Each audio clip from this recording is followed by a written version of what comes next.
Hello बच्चों, हम study कर रहे थे अपना chapter number 2 linear equations in one variable, एक चर वाले रैखिक समीकरण।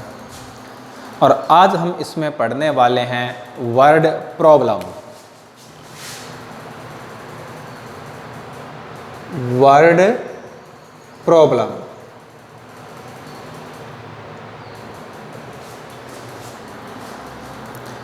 अभी तक हमने लीनियर इक्वेशन क्या होती है, रैखिक समीकरण क्या होती है, उसको हम किस प्रकार से सॉल्व करते हैं, ये सब बातें हमने पढ़ी हैं। अब अपने को क्या दिया गया होगा, एक वर्ड प्रॉब्लम दे रखी होगी। उस वर्ड प्रॉब्लम को हमें क्या करना होगा, मैथमेटिकल फॉर्म में लिखना होगा। ठीक है ना, एक लैंग्वेज की फॉर्म में, एक भाषा के रूप में अपने को समस्या देगा, उसे पढ़कर हमें उसको क्या करना है, गणितीय रूप में लिखना है।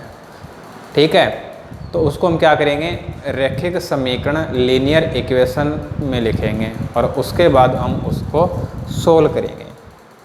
अब इसको हमें मैथमेटिकल फॉर्म में किस प्रकार से चेंज करना है, हम यह देखते हैं। ठीक है, तो इसे मैथमेटिकल फॉर्म में लिखने के लिए सबसे पहले हमें क्या करना है, उस वर्ड प्रॉब्लम को, उस क्वेश्चन को ध्यान से पढ़ना है।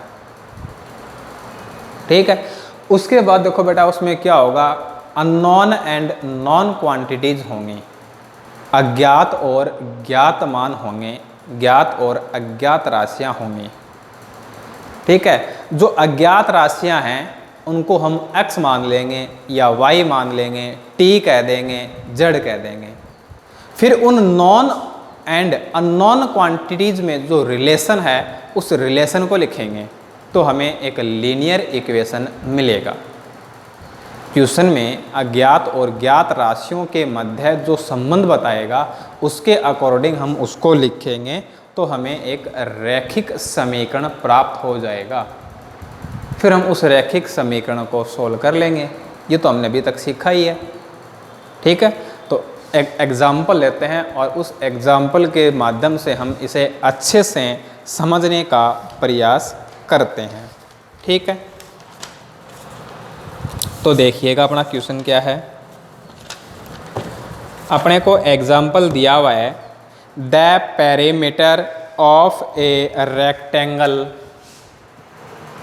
एग्जाम्पल है the perimeter of a rectangle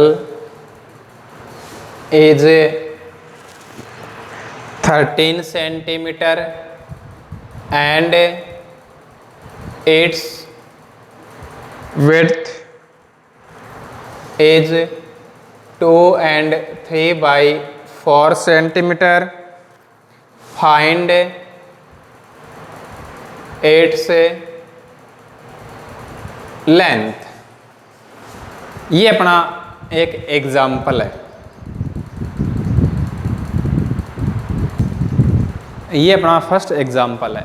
ठीक है, एक आयत का परिमाप 13 सेंटीमीटर तथा चौड़ाई 2/3/4 सेंटीमीटर है, तो इसकी लंबाई ज्ञात कीजिए। ठीक है, ये अपना क्वेश्चन। अब इसमें देखो अपने को क्या ज्ञात करना है, लंबाई ज्ञात करनी है, लेंथ फाइंड करनी है। तो जो हमें फाइंड करना है, जो हमें ज्ञात करना है, उसको हम क्या कहेंगे, x कहेंगे। x, y, t, z, p कुछ भी मान सकते हैं, है ना। तो देखो इसको हम किस प्रकार से सॉल्व करेंगे। माना लंबाई equal to x, let length be x। ठीक है, अब देखो अपने को क्या गिवन है, क्या दिया हुआ है, पेरीमीटर दिया हुआ है। और इसकी जो विड्थ है वो दे रखी है। पेरीमीटर और इसकी विड्थ, विड्थ को हम हिंदी में बोलते हैं चौड़ाई, विड्थ 2 and 3/4। अब देखो ये मिक्स्ड फ्रैक्शन है, मिश्र भिन्न है, इसको हम साधारण भिन्न में चेंज कर लेते हैं ना, सिंपल फ्रैक्शन के रूप में इसको हम कन्वर्ट कर लेते हैं। 4 × 2 8 + 3 11/4 सेंटीमीटर। और इसका हमें दिया हुआ है पेरीमीटर। पेरीमीटर, पेरीमीटर को हम हिंदी में बोलते हैं परिमाप।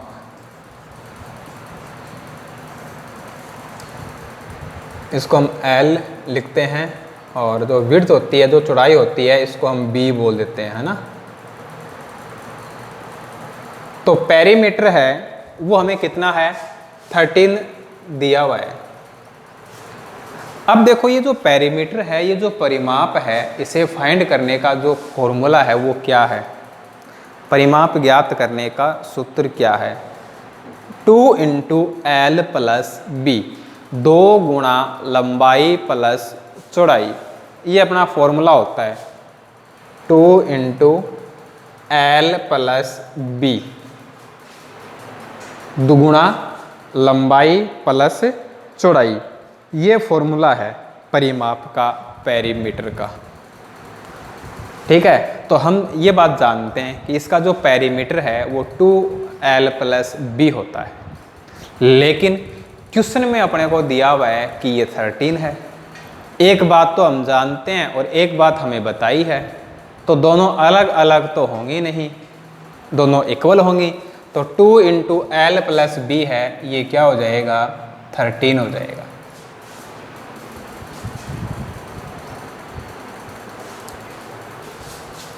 टू इंटू L हमें फाइंड करना है, B 11/4 है, = 13, ये हो गया। ठीक है, अब देखो ब्रैकेट में जो कुछ भी लिखा हुआ है वो इससे क्या होगा, मल्टीप्लाई होगा, गुणा होगा। तो 2 को L से मल्टीप्लाई करेंगे, 2L प्लस 2 को मल्टीप्लाई करेंगे, गुणा करेंगे 11/4 से 13, 2L प्लस 2 से 4 कैंसिल हो जाएगा ना, 2 टाइम, 2 का भाग 4 में 2 बार है ना, तो 11/2 हो जाएगा, ये 11/2 हो जाएगा ना, = 13। अब देखो हमें L फाइंड करना है, तो इसका क्या हो जाएगा, पक्षांतरण, ट्रांसपोजिशन। 2L 13 प्लस है तो इधर आके क्या होगा, माइनस। एलसीएम लेंगे, 2 एलसीएम हो जाएगा। 13/1 मान सकते हैं ना, यहाँ पे बट्टा 1 मान सकते हैं, तो 1 का भाग 2 में 2 बार, 2 13 से गुणा हो जाएगा, 26। 1 से 2 को डिवाइड करेंगे 2 आएगा, और 2 है वो 13 से क्या होगा, मल्टीप्लाई, तो 13 2 = 26, माइनस माइनस 2 से 2 कैंसिल हो जाएगा, 1 बचेगा, और 1 11 से मल्टीप्लाई,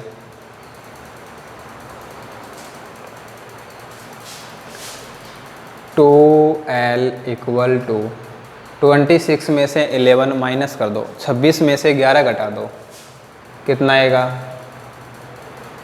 15 आएगा, 15 आएगा। तो L = 2 का पक्षांतरण, इस 2 का पक्षांतरण ट्रांसपोजिशन, गुणा में है तो भाग में, यहाँ पे मल्टीप्लाई हो रहा है तो इधर आके डिवाइड में, तो ये हो जाएगा 15/4 सेंटीमीटर। तो जो उसकी लेंथ है, जो उसकी लंबाई है, वो क्या हो जाएगी, 15/4, 15/4।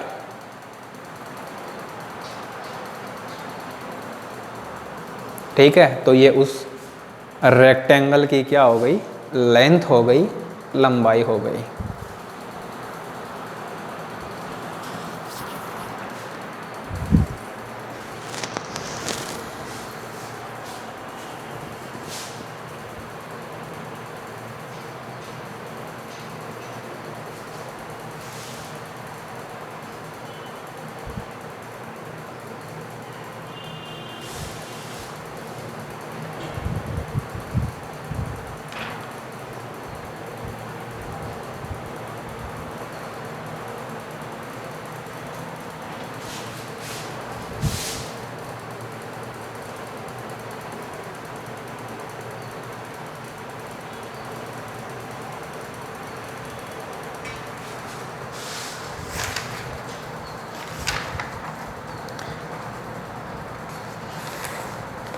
अब देखो नेक्स्ट एग्जाम्पल है, Bansi has 3 times, Bansi has 3 times as many 2 rupee coin as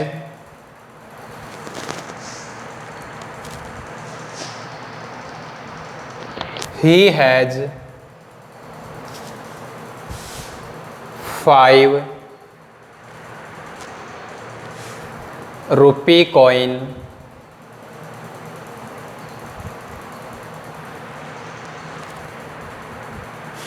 if he has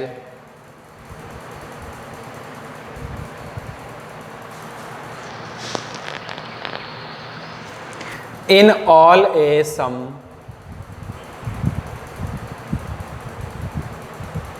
₹77,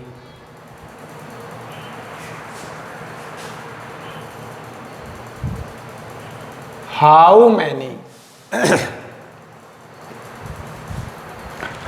many coins of each denomination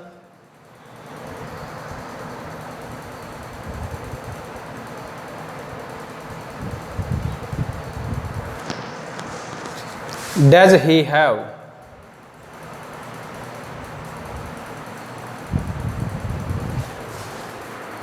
ये एग्जाम्पल अपने को दिया हुआ है। तो नेक्स्ट जो अपना उदाहरण है वो देखो, बंसी के पास 2 रुपए के सिक्कों की संख्या 5 रुपए के सिक्कों की संख्या की 3 गुनी है। यदि उसके पास कुल 77 रुपए हैं तो प्रत्येक सिक्कों की संख्या ज्ञात कीजिए।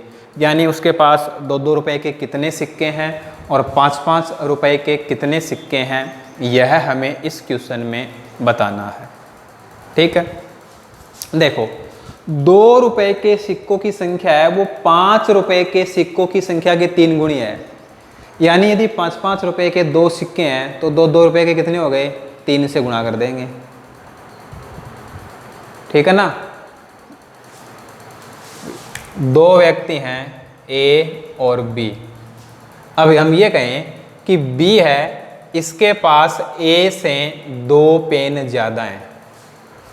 अब हम ये कहें कि इसके पास 1 पेन है तो इसके पास 3 हो गए ना, इसके पास 2 है तो इसके पास कितने हो गए, 4 हो गए, इसके पास 3 है तो इसके पास 5 हो गए। ए बी, ये कोई 2 स्टूडेंट हैं और हमें ये पता है कि बी के पास ए से 2 पेन हैं वो ज़्यादा हैं, एक्स्ट्रा हैं। तो यदि हम ये कहें कि इसके पास 1 पेन है तो इसके पास कितने हो गए, 3 पेन हो गए ना, इसके पास 2 पेन है तो इसके पास 4 पेन हो गए, इसके पास 3 पेन है तो इसके पास क्या हो गए, 5 पेन हो गए। यानी यदि हमें यह पता हो कि ए के पास कितने पेन हैं तो उसमें 2 ऐड कर देंगे, 2 जोड़ देंगे तो हमें क्या मिल जाएगा, बी के पास कितने पेन हैं। तो यही बात अपने इस क्वेश्चन में है। यदि हमें यह पता हो कि 5 रुपीज़ के कितने सिक्के हैं, 5 रुपए के कितने सिक्के हैं, तो हम 2 रुपए के सिक्कों की संख्या बता सकते हैं। लेट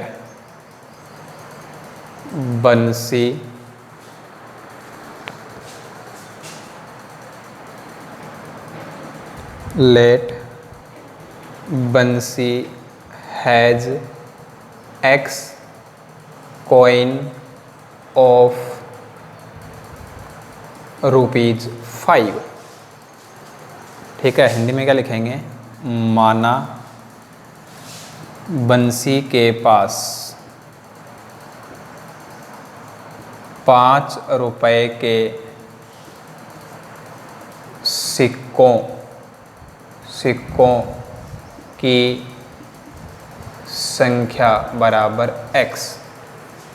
ठीक है, तो 3 रुपए के 2 रुपए के सिक्कों की संख्या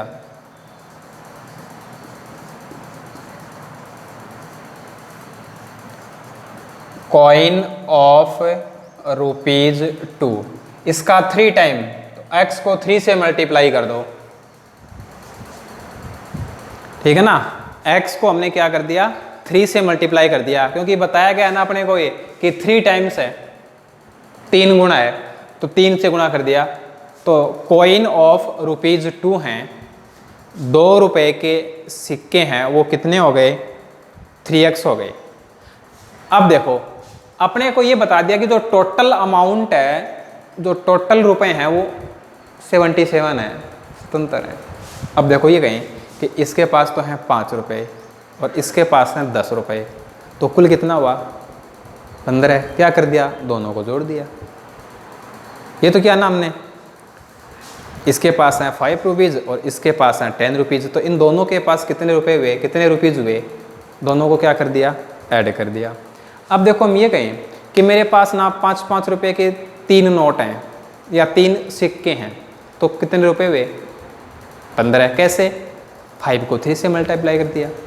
हम ये कहें कि अपने पास 5 रुपीज़ के 4 कॉइन हैं, तो कितने रुपए हो गए? 5 को 4 से क्या कर देंगे? मल्टीप्लाई कर देंगे। तो जब अपने पास ₹5 के X कॉइन है, तो अपने पास कितने रुपए हुए? 5 × X। 2 रुपीज़ है, उसके अपने पास 3x कॉइन है, तो अमाउंट कितना होगा? इसको 2 से क्या कर देंगे? मल्टीप्लाई कर देंगे। ये तो होगा ना। तो टोटल अमाउंट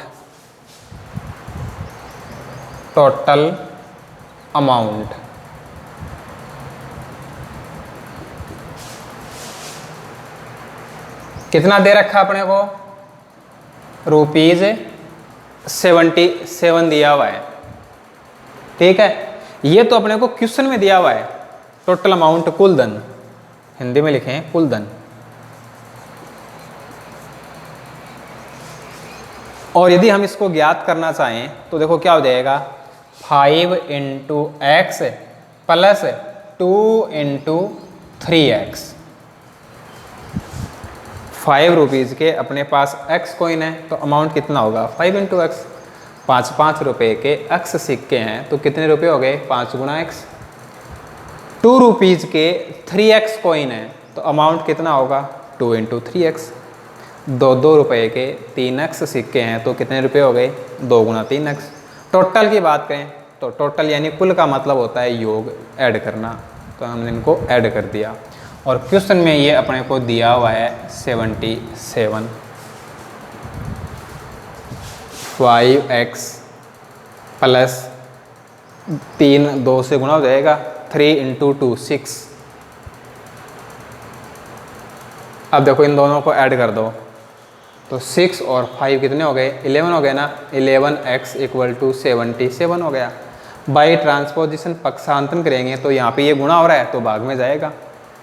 11 है वो x से मल्टीप्लाई हो रहा है, तो RHS में जाके क्या हो जाएगा? डिवाइड हो जाएगा। और 11 77 को 7 टाइम डिवाइड करेगा। 11 का भाग 77 में 7 बार जाएगा। तो x की जो वैल्यू है वो कितनी आ गई? 7 आ गई। अब हमें बताना है कि 5 रुपए के सिक्के, 5 रुपए के सिक्के, ठीक है, कॉइन्स ऑफ ₹5 कितने थे? x, और x की जो वैल्यू है वो क्या है? 7। तो ये तो क्या हो गया? 7। ऐसे ही 2 रुपए के सिक्के, 2 रुपए के सिक्के कितने हैं? 3x, 3 गुणा 7 यानी 21। Number of coins, number of coins of ₹2, 3 × 7, ठीक है। तो ये अपना इसका क्या हो गया? सॉल्यूशन हो गया। कल वाली क्लास में हम और भी एग्जाम्पल्स लेंगे और भी अच्छे तरीके से हम इसको समझेंगे, ठीक है।